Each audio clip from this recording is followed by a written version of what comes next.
అందరికీ నమస్కారం. Fees reimbursement బకాయిలకు సంబంధించినటువంటి పాపం ఎవరిది? ప్రస్తుతం ఉన్నటువంటి ఎన్డీఏ కూటమి ప్రభుత్వానిదా, లేకపోతే గత ప్రభుత్వ హయాంలో పాలన కొనసాగించినటువంటి వైఎస్ఆర్సీపీ పార్టీకి చెందినటువంటి పాపమా అనే అంశం గురించి మనం లోతుగా మాట్లాడుకునేటువంటి ప్రయత్నం చేద్దాం.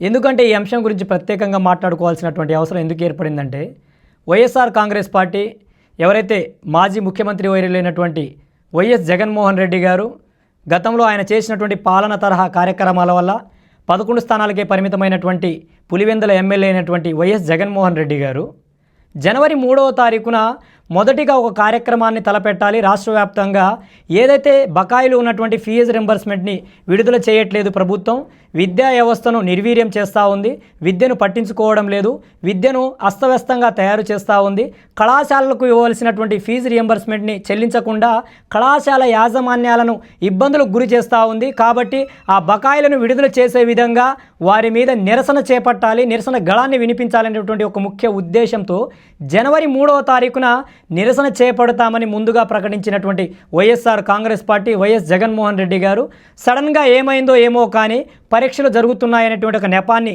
బూతుగా చూపించి, లేకపోతే బూచిగా చూపించి జనవరి 29వ తారీఖుకి ఆ నిరసన కార్యక్రమాన్ని పోస్ట్పోన్ చేయడం జరిగింది. అందుకే ఈ అంశం గురించి మనం లోతుగా మాట్లాడుకునేటువంటి ప్రయత్నం చేస్తే, గడిచిన ప్రభుత్వ హయాంలో ఏదైతే వైఎస్ రాజశేఖర రెడ్డి గారు కావచ్చు, అంతకు ముందున్నటువంటి నాయకులు కావచ్చు, ఈ ఫీజు రియంబర్స్మెంట్ గౌరవ నారా చంద్రబాబు నాయుడు గారు, ఎన్టీ గారి తరహాలో కూడా వీరందరూ కూడా ఫీజు రియంబర్స్మెంట్ని నేరుగా కళాశాలల యాజమాన్యాల ఖాతాలకు మాత్రమే తరలించేవారు, ఆ ఖాతాలకే చెల్లించేవారు. అప్పుడు విద్యార్థులకు కానీ యాజమాన్యానికి కానీ పెద్దగా సమస్య ఉండేది కాదు. ఎందుకంటే యాజమాన్యానికి డైరెక్ట్గా ఫీజు వచ్చినప్పుడు, లేకపోతే కొంత ఆలస్యమైనా వారు ప్రభుత్వంతో సంప్రదింపులు జరుపుకొని ఆ ఫీజు రింబర్స్మెంట్ని తెచ్చుకునేటువంటి అవకాశం ఉండేది. కానీ మాజీ ముఖ్యమంత్రి వైఎస్ జగన్మోహన్ రెడ్డి తన స్వప్రయోజనాల కోసం తానే విద్యాధరుడనని, దేశంలో తనను మించినటువంటి విద్యావేత్త లేడని, దేశంలో తన కంటే ఎక్కువ విద్య పట్ల విప్లవాత్మక మార్పులు తీసుకొచ్చినటువంటి వ్యక్తి లేడనే విధంగా ప్రజలను మసిబూసి మారేడుకాయ చేయాలనేటువంటి విధంగా ఈ యొక్క ఫీజు రియంబర్స్మెంట్ను తల్లిల ఖాతాలకు వేస్తాను, తల్లిదండ్రుల ఖాతాలకు వేయడం వల్ల ఎందుకు ఈ కొత్త విధానాన్ని తీసుకొచ్చాడంటే, జగన్మోహన్ రెడ్డి ఏదో కొత్త విప్లవాత్మక మార్పును తీసుకొచ్చేశాడు, మా పిల్లలకు సంబంధించినటువంటి ఫీజు రియంబర్స్మెంట్ మా ఖాతాలో పడుతున్నాయని తల్లిదండ్రులు మురిసిపోయి జగన్కి ఓటు వేస్తారేమో అనేటువంటి ఒక ఆలోచనతో ప్రజల్ని మోసం చేయడానికి ఒక కొత్త విధానాన్ని తెర మీదకు తీసుకొచ్చారు వైఎస్ జగన్మోహన్ రెడ్డి గారు. అయితే ఆ పథకాన్నైనా సరైన క్రమంలో ఏదైతే జగనన్న వసతి దీవెన కావచ్చు, జగనన్న విద్యా దీవెన కావచ్చు, వాటినైనా సక్రమంగా సరైన మార్గంలో విధించారా, సరైన మార్గంలో ఆ నిధులను విడుదల చేశారా అంటే అది కూడా తూతూ మంత్రంగానే జరిగింది. ఈరోజు నీ యొక్క స్వప్రయోజనాల కోసం కోటాను కోట్ల రూపాయలను బకాయిలుగా పెట్టేసి ఈరోజు ఫీజు రింబర్స్మెంట్ని పెట్టి వెళ్ళిపోయావు జగన్మోహన్ రెడ్డి. అందుకు సంబంధించినటువంటి లెక్కలను ఒక్కసారిగా మాట్లాడుకునేటువంటి ప్రయత్నం చేస్తే, ప్రస్తుతం పాత వాటితో కలిపి ఈరోజు ఫీజు రింబర్స్మెంట్ కింద అక్షరాల 3,950 కోట్ల రూపాయలు బకాయిలు ఈరోజు ఆంధ్రప్రదేశ్ రాష్ట్ర ప్రభుత్వంపై ఉంది.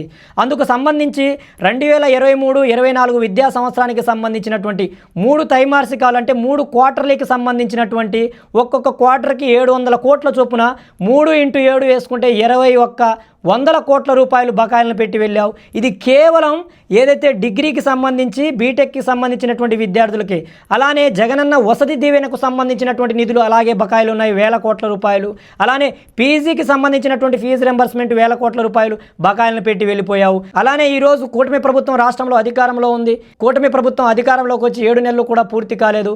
అయితే డిగ్రీకి అలానే బీటెక్కి సంబంధించినటువంటి మొదటి సెమిస్టర్ ఏదైతే మొదటి సంవత్సరం విద్యార్థులను మినహాయిస్తే మిగిలిన సంవత్సరాలకు సంబంధించినటువంటి విద్యార్థులకు ఇప్పటికే సెమిస్టర్ పరీక్షలు పూర్తయ్యాయి. వాళ్ళకి తరగతులు ఏవైతే ఉన్నాయో జూన్ జూలై నాటికి ప్రారంభమయ్యాయి. కాబట్టి ఇప్పటికే 2 త్రైమాసికాలు పూర్తి కాబోతున్నాయి రేపు ఈ నెల డిసెంబర్తో పోలిస్తే.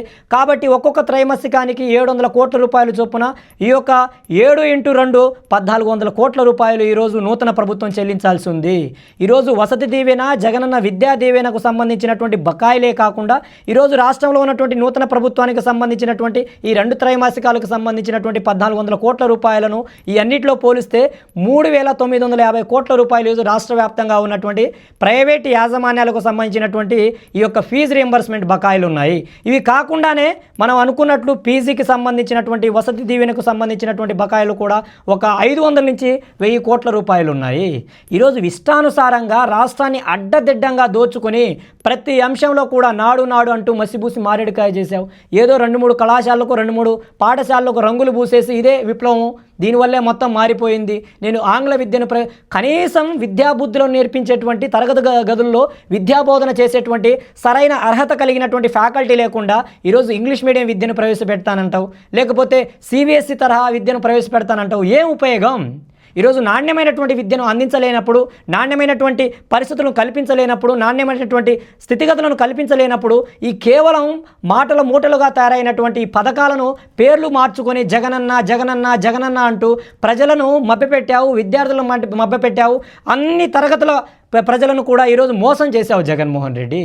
ఎందుకు ఈ డ్రామాలు? ఎందుకు ఈ నటనలు? ఎవరిని నమ్మించడానికి, ఎవరిని మోసం చేయడానికి? ఈరోజు ప్రజలు నిన్ను నమ్మలేదు కాబట్టే కదా 11 స్థానాలకు పరిమితం చేశారు. అలాంటిది ఈరోజు మళ్ళా తిరిగి విద్యార్థులను మోసం చేసి విద్యార్థుల్లో విద్వేషాలను రెచ్చగొట్టి రాజకీయాలను వాళ్ళ మీద పులిమి విశ్వవిద్యాలయాలను నాశనం చేయాలని చూస్తూ ఉన్నావు. గడిచిన నీ ప్రభుత్వ హయాంలో న్యాక్కి సంబంధించినటువంటి అక్రెడిటేషన్లలో కూడా చూసుకుంటే రాష్ట్ర వ్యాప్తంగా దేశవ్యాప్తంగా ప్రతిష్టాత్మకమైనటువంటి ఆంధ్రప్రదేశ్లో ఉన్నటువంటి విశ్వవిద్యాలయాలకు వచ్చినటువంటి ర్యాంకింగ్స్ ఏంటి జగన్మోహన్ రెడ్డి? నీకు గుర్తుందా? ఈరోజు దక్షిణ భారతదేశంలోనే ప్రసిద్ధిగాంచినటువంటి శ్రీ వెంకటేశ్వర విశ్వవిద్యాలయం ఏదైతే తెలుగుదేశం ప్రభుత్వ హయాంలో చాలా గొప్పగా ప్రసిద్ధి ఉన్నటువంటి ఆంధ్ర విశ్వవిద్యాలయం కావచ్చు, శ్రీ వెంకటేశ్వర విశ్వవిద్యాలయం కావచ్చు, నీ ప్రభుత్వ హయాంలో పూర్తిగా నిర్వీర్యం చేశావు కదా, రాజకీయ కేంద్రాలుగా మార్చావు కదా. ఒక్క తిరుపతి విశ్వవిద్యాలయం ఏదైతే శ్రీ వెంకటేశ్వర విశ్వవిద్యాలయం గురించి మాట్లాడుకుంటే అటు పెద్దిరెడ్డి రామచంద్రారెడ్డి, అలానే భూమన కరుణాకర్ రెడ్డి, చెవిరెడ్డి భాస్కర్ రెడ్డి 3 వర్గాలుగా విడిపోయి ఆ యొక్క విశ్వవిద్యాలయాలకు సంబంధించినటువంటి కోటాను రూపాయల నిధుల్ని స్వాహా చేశారు. ఇష్టానుసారంగా ఎన్ఎంఆర్ ఉద్యోగులను పెట్టుకున్నారు. వారికి నచ్చిన వ్యక్తులకు, వాళ్ళ పార్టీకి పనిచేసినటువంటి వ్యక్తులను ఉద్యోగులుగా పెట్టుకొని యూనివర్సిటీని లూటీ చేశారు. ఆ యూనివర్సిటీలో విద్య, వైద్యం అన్నిటిని నిర్వీర్యం చేసి అన్నిటిని నాశనం చేసేసి ఈరోజు న్యాక్ అక్రెడిటేషన్లో A+లో ఉన్నటువంటి యూనివర్సిటీని ఈరోజు ఏకి దిగజార్చింది మీరు కాదా? మీ ప్రభుత్వ హయాంలో కాదా? ఆంధ్ర యూనివర్సిటీకి వచ్చినటువంటి అక్రెడిటేషన్ ఏంటి? ఆంధ్ర యూనివర్సిటీకి వచ్చినటువంటి ర్యాంకింగ్ ఏంటి జగన్మోహన్ రెడ్డి చెప్పు? ఇవేమి నీకు తెలియదు. కేవలం విద్య అంటూ ఏదో ప్రజలను మభ్యపెట్టి మోసం చేస్తూ ఉన్నావు. నువ్వు చేసిందేంటి? నిజంగా ఈ పేద విద్యార్థుల మీద ఏదైతే ఈ ఫీజు రింబర్స్మెంట్ నీకు బాధ్యత ఉంటే, విద్యా అభివృద్ధిలో నువ్వు పాల్గొంటున్నాను, విద్యను చాలా సుభిక్షంగా ముందుకు తీసుకెళ్తున్నాను అంటున్నావు కదా, మరి ఎందుకు ఈ యొక్క 3 త్రైమాసికాలకు సంబంధించినటువంటి ఫీజు రింబర్స్మెంట్, విద్యా దీవెన, వసతి దీవెన ఎందుకు చెల్లించలేకపోయావు? కోట్లు నీ విలాసాలకు, నీ పేపర్ స్టేట్మెంట్లకు, నీ సాక్షి యాడ్లకు కోట్ల రూపాయలు వస్తాయి. పేద విద్యార్థుల ఫీజు రింబర్స్మెంట్కి మాత్రం నీకు డబ్బులు రావా? ఇదే న్యాయం జగన్మోహన్ రెడ్డి? ఇదేనా ఒంటి కన్ను సిద్ధాంతం? ఇదేనా నీ పాలన తరహా వ్యవస్థ? ఇదేనా నువ్వు చెప్పింది? ఇదే విధంగా ప్రజలను మోసం చేయడానికి వస్తూ ఉన్నావు.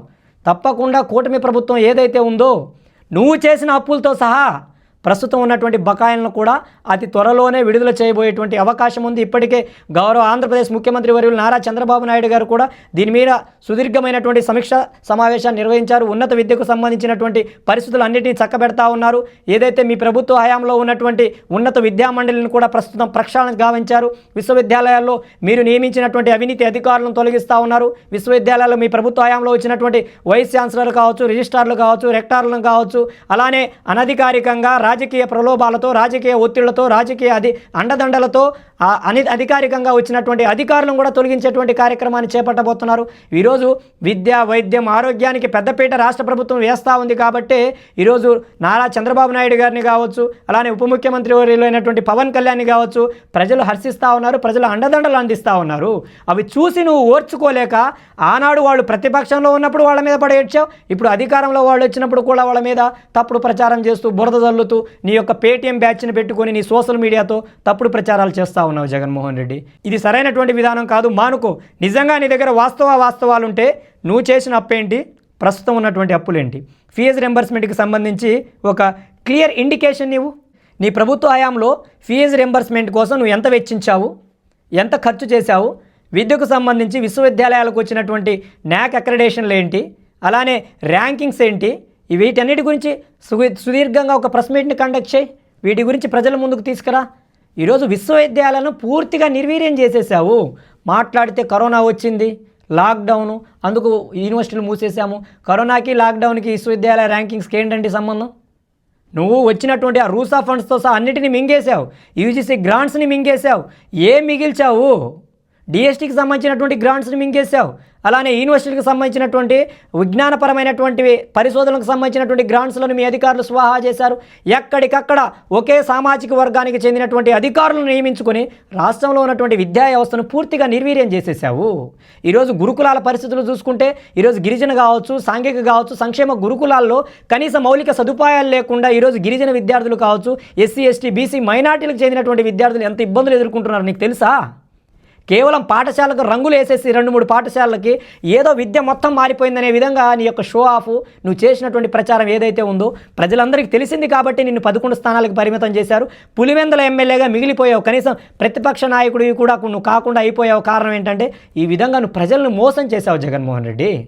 ఈరోజు దేశంలోనే ప్రతిష్టాత్మకమైనటువంటి గిరిజన గురుకులాలు ఆంధ్రప్రదేశ్, తెలంగాణ రాష్ట్రాల్లో ఉంటాయి. వాటన్నిటిని ఈరోజు ఆంధ్రప్రదేశ్లో ఉన్నటువంటి గిరిజన గురుకులాలను పూర్తిగా నిర్వీర్యం చేశావు. సాంఘిక అలాగే రాజకీయ సంక్షేమాల కోసం, నీ యొక్క స్వప్రయోజనాల కోసం ఈ యొక్క గిరిజన గురుకులాలన్నింటినీ గాలికి వదిలేసి నిర్వీర్యం చేసినటువంటి పరిస్థితి నీది కాదా? నువ్వు విద్య గురించి మాట్లాడుతూ ఉంటే, నువ్వు విద్యకు సంబంధించినటువంటి రంగాల గురించి మాట్లాడుతూ ఉంటే, విద్యార్థులకు సంబంధించినటువంటి ఫీజు రింబర్స్మెంట్ గురించి మాట్లాడుతూ ఉంటే దయ్యాలు వేదాలు వల్లించినట్లుంది తప్ప నువ్వు చెప్పినటువంటి మాటలు ఏవైతే ఉన్నాయో ఈరోజు ప్రజలు పట్టించుకునేటువంటి పరిస్థితి లేదు. కాబట్టి ప్రజల్లో మొన్న ఏదైతే విద్యుత్ ఛార్జీలను పెంచారనే విధంగా ఒక డ్రామాను చేసావు కదా, మరొక కొత్త హైప్ డ్రామాని క్రియేట్ చేయడానికి నువ్వు ప్రయత్నించావని ప్రజలకు తెలిసిపోతుందని నువ్వు దాన్ని జనవరి 29వ తారీఖు పోస్ట్ పని చేసావని ఇప్పటికే రాష్ట్ర వ్యాప్తంగా ఉన్నటువంటి ప్రజలు అనుకుంటా ఉన్నారు. నువ్వు జనవరి 29వ తారీఖు అనుకుంటున్నావు కదా, ఆ జనవరి 29వ తారీఖు లోపు కూటమి ప్రభుత్వం ఏదైతే అధికారంలో తెలుగుదేశం పార్టీ కూటమి ప్రభుత్వం రాష్ట్రంలో ఉందో విద్యార్థులకు అన్ని విధాల స్థితిగతులను తీసుకురావడానికి కృషి చేస్తూ ఉంది. ఈ యొక్క బకాయిలకు సంబంధించినటువంటి ఫీజు రియంబర్స్మెంట్ కావచ్చు, లేకపోతే ఈ విద్యా సంవత్సరానికి సంబంధించినటువంటి ఫీజు రియంబర్స్మెంట్ కావచ్చు, నువ్వు దిక్కుమాలినటువంటి ఒక పథకాన్ని ప్రవేశపెట్టావు కదా, తల్లుల ఖాతాల్లోకి ఫీజు రియంబర్స్మెంట్ చెల్లిస్తామని. అది ముమ్మాటికి తప్పు. తప్పకుండా యాజమాన్యాల ఖాతాలకు ఏదైతే విద్యకు సంబంధించినటువంటి అది ప్రైవేట్ యాజమాన్యాల ఖాతాలకు ఈ యొక్క బకాయిలను చెల్లిస్తామని కూడా రాష్ట్ర ప్రభుత్వం ఇప్పటికే స్పష్టంగా తెలియజేసింది. ప్రతి అంశంలో రాజకీయాన్ని చొప్పించకూడదు. కొన్ని అంశాలు ఉంటాయి, వాటిలో రాజకీయం చేయకూడదు. అందులో ప్రధానమైనది విద్యార్థులు. ఈరోజు విశ్వవిద్యాలయాల్లో చూసుకుంటే ఈ యొక్క రాజకీయ కుంపటి ఏ విధంగా మారిందంటే, విద్యార్థి సంఘాల పేరుతో కొందరు సంఘ విద్రోహక శక్తులు, అసాంఘిక శక్తులు విశ్వవిద్యాలయాల్లో చొరబడి అధ్యాపకుల మీద, ప్రొఫెసర్ల మీద దాడులు చేస్తున్నటువంటి పరిస్థితులను మనం చూస్తున్నాం. అలాంటి స్థితిగతుల నుంచి ఇప్పుడిప్పుడే రాష్ట్రం కోలుకుంటా ఉంది.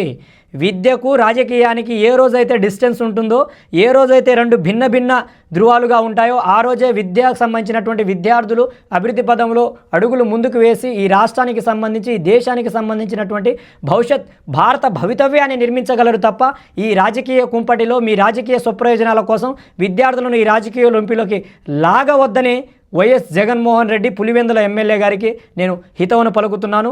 రాబోయేటువంటి కొద్ది రోజుల్లోనే కూటమి ప్రభుత్వం ఈ యొక్క బకాయిలను చెల్లించబోతుందని కూడా నేను దృఢంగా విశ్వసిస్తున్నాను. ఇది ఈనాటి అంశం. మరో కొత్త అంశంతో తిరిగి కలుసుకుందాం. అంతవరకు సెలవు. జై భీమ్, జై భారత్, జై భీమ్.